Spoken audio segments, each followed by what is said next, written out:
성경 말씀 보겠습니다. 여호수아 5장 1절 말씀입니다. 구약성경 325쪽입니다.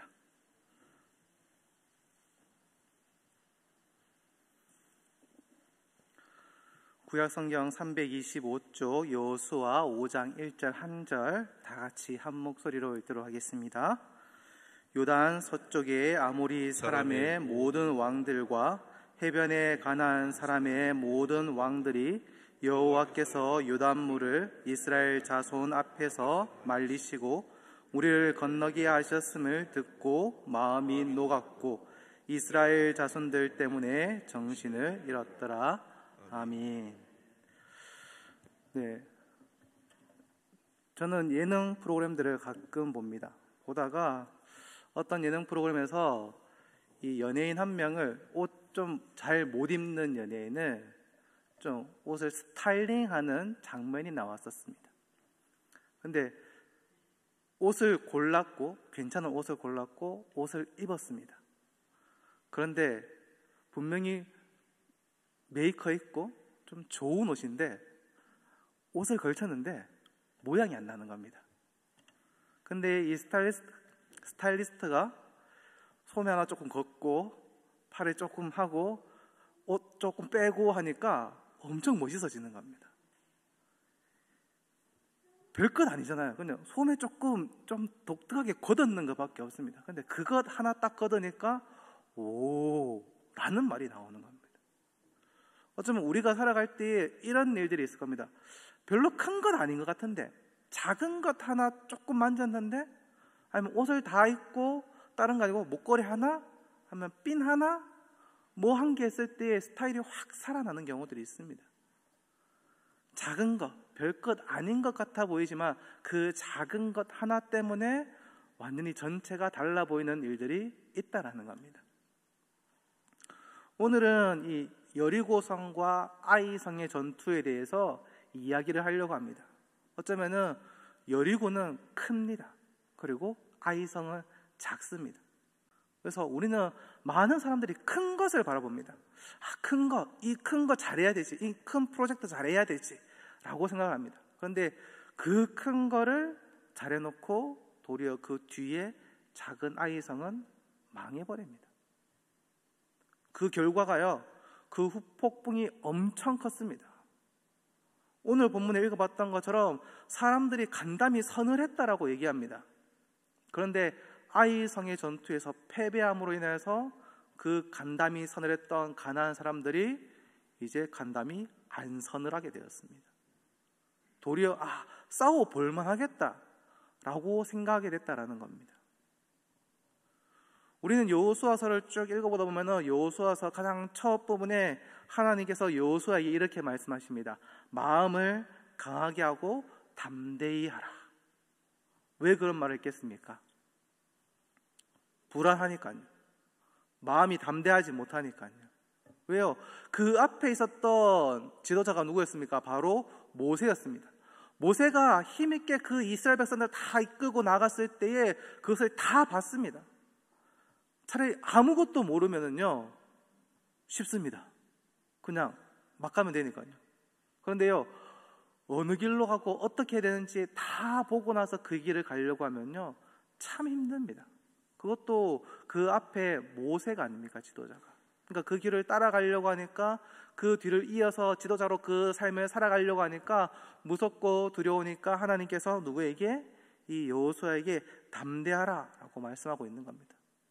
우리가 신앙생활 할 때 그럴 때가 있잖아요. 뭣도 모르고 막 열심히 하고 할 수 있어 막 힘을 다해서 나갈 때 있지 않습니까? 근데 그렇게 힘을 다해 나가다가 보면은 내 옆에 사람에게 상처 줬고 누군가는 나 때문에 교회를 떠나기도 했고 그렇지 않습니까? 근데 하나님 저 이제 힘 없어요, 더 이상 못하겠어요 라고 힘을 뺐을 때에 도리어 하나님께서 그때 나를 통해서 일하시는 것들을 우리의 삶 속에서 혹은 나의 옆에 있는 성도님들의 삶을 통해서 우리가 알게 되는 겁니다. 사도 바울도 똑같은 고백을 하였습니다. 내가 약할 때 그때 곧 강함이라. 내가 약하여졌을 때에 하나님께서 나에게 힘을 주시고 하나님께서 일하시니까 그게 정말 강하여진다라는 겁니다. 부족한 것을 하나님께서 채우시는 겁니다. 나는 작습니다. 나는 연약합니다. 그거를 인정했을 때에, 그랬을 때에 하나님께서 일하시는 겁니다. 오전에 담임 목사님께서 말씀하셨던 것처럼 겸손이라는 것이 무엇입니까? 나는 아무것도 할 수 없습니다. 하나님만을 온전히 의지합니다 라고 했던 것처럼 나는 작습니다. 나는 연약합니다. 하나님께서 하실 수 있습니다 라고 맡겨드리는 거, 바로 그것입니다. 예수님이 제자들을 부르실 때 어떻게 부르셨습니까? 엘리트들, 똑똑한 사람들, 가방 끈 긴 사람들 불렀습니까? 아니잖아요. 그냥 작은 동네 한 동네에서 7명을 한꺼번에 불렀습니다. 쉽게 얘기하면은 그 동네의 평범한 사람들 혹은 평균 이하의 사람들을 불렀다라는 겁니다. 근데 그런 사람들을 불러가지고 얼마나 큰 일을 해내십니까?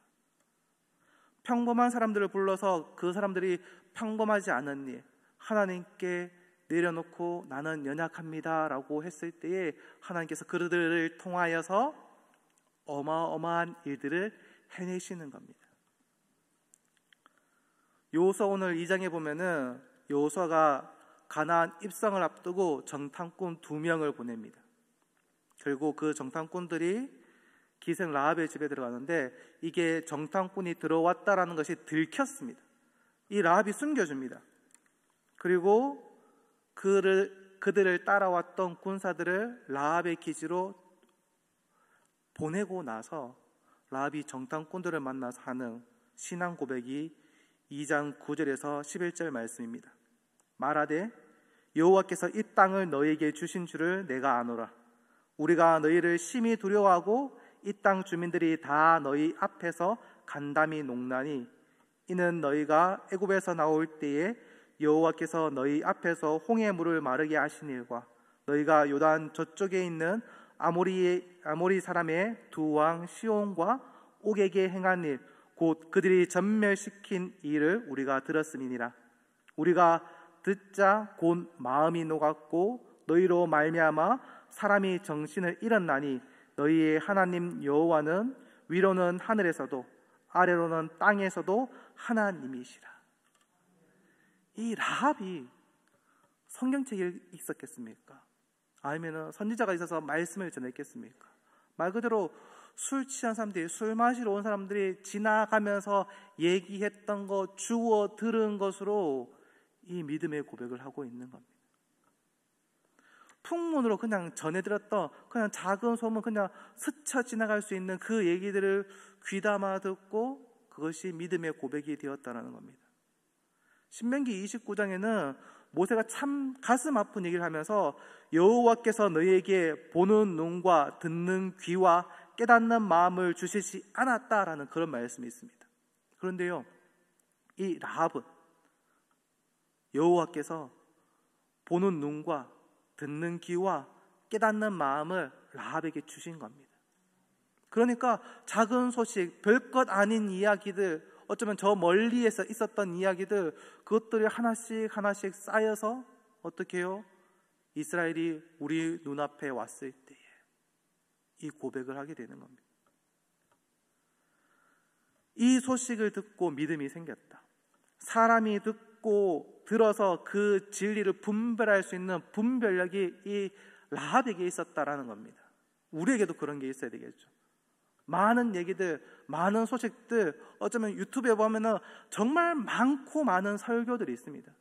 그런데요, 그 중에서 정말 괜찮은 것이 무엇인지 우리가 알지 못하면요, 도리어 차라리 듣지 않은 것만 못한 상태가 될 수도 있습니다. 12절에서 16절을 보면은 라합이 아주 주도 면밀하게 행동을 합니다. 어떻게 해요? 그저 잘 가라, 이제 숨겨졌으니까 끝났다가 아니라 그들이 어떻게 해요? 이제 나가서 조금 산이 있는데 거기 숨었다가 가라. 그 사람들이 갔다가 돌아올 때에 마주치면 위험하니까 숨었다가 들어와서 성문으로 들어오면은 그제사 가라라고 말합니다. 그러면서 나를 기억하여 달라, 나를 구원하여 달라라고 얘기합니다. 그때 정탐꾼들이 얘기합니다. 너희 집의 창문에 붉은 줄을 들여 놓아라. 그러면은 사람들이 얘기겠다. 그 집은 죽이지 말라고. 결국 이 라합이 그 붉은 줄을 들이었고 혼자만 살았는 것이 아니라 그 가족들까지도 불러 모아서 다 같이 함께 살아납니다. 우리가 여기서 여리고성이 과연 어떤 성이었는지 한번 그림을 보면서 한번 잠깐 살펴봤으면 좋겠습니다. 사진 좀 띄워주시면요, 이게 여리고성이 약간 구릉 위에, 그러니까 언덕 같은 데 위에 있었습니다. 그러다 보니까 이 밑에 기단부터 위에까지가 거대한 토벽 위에 둘러싸여져 있습니다. 이 다음 사진을 보여주시면요, 오른쪽 밑에 보이십니까? 왼쪽인가요? 보면은 사람이 모양이 있는 게 보이십니까? 그러니까 사람 키를 넘었습니다. 그러니까 그 밑에 기단이 있고 그 위에 성벽이 올라져 있습니다. 그리고 그 밑에와 그 위에 성벽 사이에 약간 기울어져 있어서 그 높이가 14m입니다. 높이만. 그러니까 밑에, 제일 밑에 기단과 이 위에 기단의 높이 차이가 14m가 된다. 그러니까 어마어마하게 차이가 많다라는 거죠. 이렇게 비스듬하게 세워져 있는 이것으로 인해서 어쩌면은 이곳을 공략하는 게 정말 쉽지가 않습니다. 우리가 흔히 중세시대 때 영화들을 보면은 성벽 공성전 할 때에 사다리 올려놓고 올라가고 그런 것들을 보지 않습니까? 그런데 이 밑에는 어쩌면 끝에 끝나는 성벽이 시작하는 그 부분이 어쩌면 성벽의 끝처럼 엄청나게 높았다는 것을 알 수가 있습니다. 거기다가요, 이 여리고성에는 성 안쪽, 내성 안쪽에 샘도 있었습니다. 그러니까 물도 있다는 거죠. 거기다, 아니요, 사진 안 띄워주셔도 됩니다. 물도 있었습니다. 그리고 이때가 추수를 마치고 난 직후였습니다. 그러니까 곡식도 많이 있습니다. 버틸려면요, 몇 년 또 버틸 수가 있습니다. 그런 상황입니다. 그런데요, 이 여리고성이 외쳤을 때 무너졌는데, 이 무너진 게 성벽이 내성 쪽 안쪽으로 무너졌을까요? 아니면은 아예 바깥쪽으로 무너졌을까요? 이게요, 보통 일반적으로는 대포가 날아오면은 성벽이 안으로 무너지는 게 정상입니다. 그렇죠. 근데 사진을 띄워주시면은 성벽이요, 안으로 무너지는 것이 아니라 바깥쪽으로 무너졌습니다. 이상하죠. 소리를 쳤을 때에 성벽이 안쪽으로 무너진 게 아니라 바깥쪽으로 무너집니다. 왜냐면요, 6장 20절의 말씀을 보면은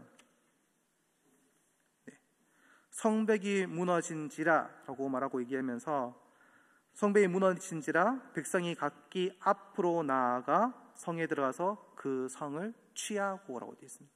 그러니까 그 성벽을 향해서 각기 앞으로 나간다, 뭐요, 똑바로 뛰어서 넘어갔다. 이때 이스라엘 백성들이 하나님께서 야, 사다리 준비해라 라고 말씀하셨습니까? 뭘 준비해라고 말씀하셨습니까? 아니죠. 하루에 한 바퀴씩 돌고 마지막에 7바퀴를 돌고 외치라라고 말씀하셨습니다. 6장 5절에도 얘기했을 때 그 성벽이 무너져 내리리니 백성은 각기 앞으로 올라갈지라, 그냥 넘어가라는 겁니다. 어떻게 해요? 성벽이 안으로 무너진 게 아니라 바깥쪽으로 무너지니까 도리어 성벽 때문에 올라갈 계단이 생긴 겁니다. 그러니까 그 안으로 들어가서 어떻게 해요? 이 여리고성을 전쟁에서 승리할 수 있게 된 것입니다. 이 여호수아 때의 믿음과 모세시대 때의 믿음이 조금 다릅니다. 왜냐하면 우리가 여호수아 3장에 보면 요단강을 건너가는 장면들이 나옵니다. 꼭 그 장면은 홍해가 갈라지는, 모세가 홍해를 갈라져서 그 길을 지나갔던 것과 비슷하게 오버랩 된다라고 말합니다. 그런데요, 큰 차이가 있습니다. 모세 때는 어땠습니까? 홍해가 갈라진 후에 지나갔습니다. 그런데 여호수아 때는요, 먼저 들어가니까, 발목에 물이 차니까 물이 갈라졌다라고 말합니다. 무엇을 얘기합니까? 이전에는 하나님을 잘 모르니까 하나님께서 야, 봐, 나 이런 하나님이야 보고 믿어, 야 보라고, 이걸 보라니까 하나님 이렇게 능력 있는 분이야 라고 보여주셨습니다. 근데 이 이후에는 이제 광야 40년 돌았잖아요. 공부할 만큼 했잖아요. 들을 만큼 들었잖아요. 그러니까 이제 어떻게 해요? 야 이제 너 언제까지 아기로 있을 거야? 좀 자라야지. 그러면서 야 먼저 행해봐. 믿어. 먼저 믿고 한 걸음 떼봐봐. 먼저 믿고 한 걸음 나가봐. 작은 거 하나 해봐 라고 말씀하는 겁니다. 한 걸음 내딛어서 들어가니까 어떻게 해요? 요단강이 갈라지는 역사가 일어납니다. 우리에게도 그런 것들이 있어야 됩니다. 항상 하나님께 하나님 이거 해주시면 믿을게요. 하나님 이거 하면 할게요. 하나님 이거 하면 이렇게 할게요. 근데 하나님께서 믿음이 약한 자들에게는 그렇게 했을 때 들어주십니다. 그런데 이제 20년, 30년, 10년, 20년 신앙생활 하고 나서도 여전히 거기에 머물러 있으면 어떡하겠습니까? 우리가 하나님 내가 이렇게 나아가겠습니다. 나와 함께 해주십시오. 하나님 내가 믿음으로 이 걸음을 띱니다. 한 걸음 띱니다. 주님 도와주십시오. 주님 내가 믿음으로 나아가겠습니다. 주님 함께 하여 주십시오. 그게 우리의 믿음의 고백이 되어야 되는 겁니다. 그리고 하나님께서 이 성에 들어갈 때에 두 가지를 생각하라고 말씀하십니다. 뭐요? 먼저 창틀에 붉은 줄이 있는 이제 라합의 집을 구원할 것들에 대해서 얘기하고, 그 다음에 이어지는 6장 18절에 너희는 온전히 바치고 그 바친 것 중에서 어떤 것이든지 취하여 너희가 이스라엘 진영으로 바치는 것이 되게 하며 고통을 당하게 되지 아니하도록 오직 너희는 그 바친 물건에 손대지 말라. 은금과 동철 기구들은 다 여호와께 구별된 것이니 그것들을 여호와의 곳간에 드릴지니라 하니라. 무엇을 얘기합니까? 첫 번째 전투, 이 여리고성의 전투에서 승리하고 나면 너희들이 거기서 아무것도 취하지 마. 그건 하나님 거야 라고 말씀하시는 겁니다. 정말 작은 것들 하나, 별것 아닌 것들, 어쩌면 좀 크다고 볼 수 있는 것들, 그것들 다 순종하고 이 전쟁에서 승리했습니다. 그런데요, 이곳에서 이 작은 것, 별것 아닌 것들에 대해서 어기는 일들이 나옵니다. 과연 누굽니까? 아간. 많은 사람도 아닌 단 한 사람 아간이 옷과 은 200세겔, 50세겔의 금덩이 하나. 여리고성의 그 많은 금은 보화들 중에서 이거는 정말 작은 것입니다. 정말 작은 겁니다. 근데 그 작은 것 하나 챙겼습니다. 그 이스라엘 백성 많은 사람들 중에서 아간 한 명, 단 한 명이 좀 챙겼습니다. 그 결과는 어땠습니까? 그 결과는 전쟁에 나가서 패배하는 것이었습니다. 30여 명이 많은 사람들이 죽어나갔습니다. 그 한 사람의 잘못 때문에, 그 작은 금액을 챙긴 것 때문에. 하나님은 우리에게 말씀하십니다. 뭐라고요? 작은 일에 충성된 자는 큰 것에 충성되고 지극히 작은 일에 소홀한 이는 큰 일에도 소홀하다. 작은 것을 하찮게 여기는 것이 아니라 작은 것을 소중하게 여기는 사람, 그것을 얘기하고 있는 겁니다. 우물에도 많은 것들이 아니라 미꾸라지 한 마리만 딱 들어가고 쫙 흩어버리면 흙탕물이 되어버립니다. 많은 사람이 많은 물고기가 그러지 않았습니다. 미꾸라지 한 마리입니다. 어쩌면 우리의 삶 가운데서도 많은 영역에서는 하나님께 드려지고 있지만 어쩌면 내가 미처 신경 쓰지 못하는 그 작은 영역 하나 때문에 나의 믿음이 흔들려지는 일이 벌어질지도 모릅니다. 아간이 그 일들, 잘못된 일, 그 작은 일을 소홀히 함으로 인해서 전쟁에서 패하게 됩니다. 그러면서 그를 죽이게 되고 7장 26절에 보면은 그 위에 돌무더기를 크게 쌓았더니 오늘까지 있더라. 여호와께서 그의 맹렬한 진노를 그치시니 그러므로 그곳 이름을 오늘까지 아골 골짜기라 부르더라. 여기서 이제 아골 골짜기 나옵니다. 우리가 찬송하는 아골 골짜기 빈들에도 복음 들고 가오리다 라고 말씀하는 그 찬양의 그 아골 골짜기가 여기입니다. 여호수아서를 살펴볼 때에 전쟁은 하나님의 방법으로 한다라는 것을 우리가 기억하게 됩니다. 큰 성과 싸울 때든지 작은 성과 싸울 때든지 상관없이 하나님이 함께 하셨을 때 승리하였고, 하나님께서 함께 하시지 않았을 때는 패할 수밖에 없었습니다. 이스라엘 백성들이 작은 것을 순종하여서 그 말씀을 따랐을 때는 승리했지만은 그 작은 것 하나 지키지 않았을 때에 패배할 수밖에 없었습니다. 우리가 이 교훈들을 새겨들어야 될 겁니다. 백성들 중 전쟁에서 3,000명 정도가 처음에 전쟁에 나갔었습니다. 아이성과 싸울 때요. 그런데 그 다음에는 3,000명이 아니라 3만 명이 나가서 전쟁에 나가게 됩니다. 어쩌면은 이 전쟁에 패하고 나서 여호수아가 하나님 앞에 엎드렸습니다. 잘못은 누가 했습니까? 아간이 했습니다. 하지만은 민족의 지도자였던 여호수아가 하나님께 엎드려서 하나님 잘못했습니다 라고. 어쩌면은 그의 판단 미스였을 수도 있죠. 큰 성에서 이겼으니까 저거 작은 것 정도야 뭐 한 3,000명 정도면 되겠지라고 생각했을 수도 있습니다. 하지만 그 작은 일에 최선을 다하지 않았던 것, 그리고 자신들의 혹시 죄가 없는지 살펴보지 않았던 것 때문에, 그것을 소홀히 했던 것 때문에, 작은 것 하나를 놓친 것 때문에 이런 일이 벌어진 겁니다. 결국 하나님께서 아간을 벌하시고 나서 그 맹렬한 진노를 내려놓으시고 3만 명을 데리고 전쟁에 나갑니다. 다 한꺼번에 나간 것이 아니라 반은 숨겨놓고 나머지 반이 나갑니다.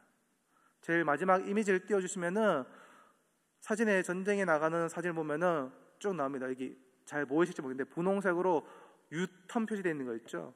싸우러 갔다가 오니까 저것도 왔네? 싸우다가 일부러 패하는 척 도망가는 겁니다. 도망가니까 쭉 따라 나옵니다. 성문도 열려있는 채.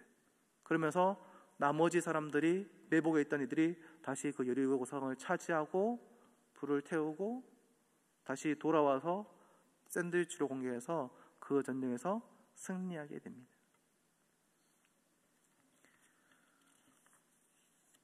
우리가 믿음으로 싸울 때, 하나님께 엎드릴 때, 나의 잘못을 내려놓을 때 하나님께서 역사하시는 겁니다. 상대가 작아 보인다고 할지라도, 혹은 내 안에 이것 정도야 라고 생각할 수 있는 것들, 만만하게 내려볼 것들이 아니라 내가 하나님 어떻게 해야 되겠습니까? 이 작은 영역이, 나의 연약함이 혹시 하나님의 나라에 걸림돌이 되는 건 아닌지 우리가 다시금 살펴보아야 되는 겁니다. 하나님께서는 여호수아에게 이 전쟁에서 승리할 거라고 보장해 주셨습니다. 이기게 보장했지만은 여호수아가 이긴다고 해서 가만히 있으면 되겠습니까? 아니요. 나가서 싸워야 됩니다.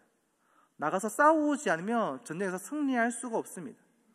우리가 최선을 다해서 싸울 때에 하나님께서 그것들을 이길 수 있도록 도와주시는 겁니다.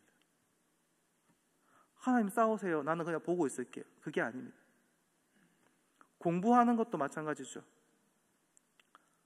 제가 중고등학생들한테 항상 설교할 때 얘기하는 얘기가 그겁니다.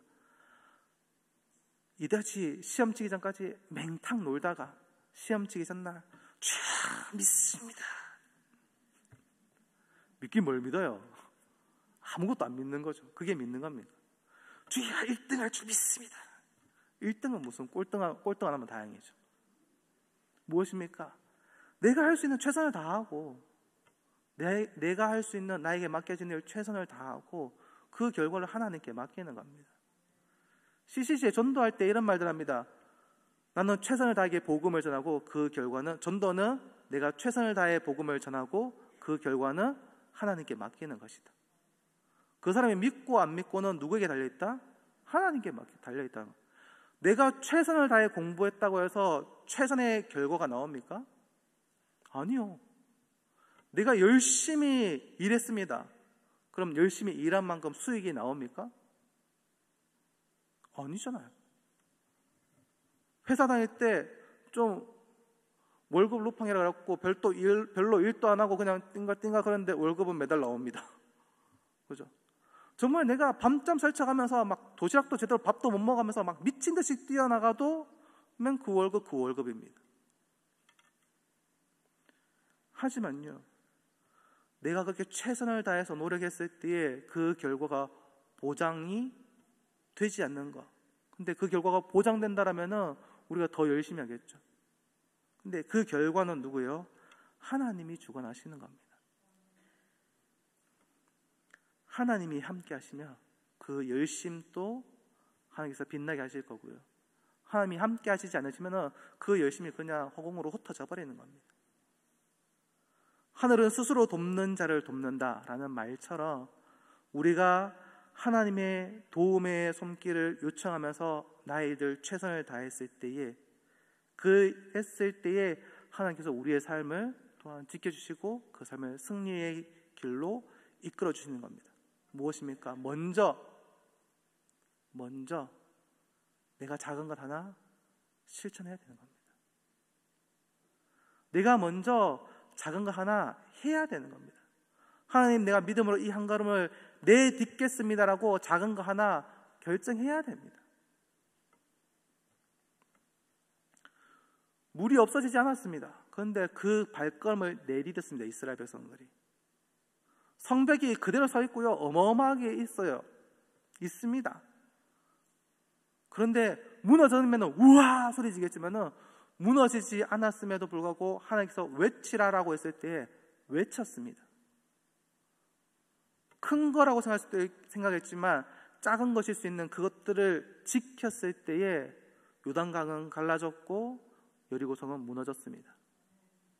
그런데 작은 것 하나, 아간 한 명, 돈, 옷까지 조금, 전체에 비하면 얼마 안 되는 그 작은 그것들을 지키지 못하였을 때에 아이성 전투에서는 패할 수밖에 없었습니다.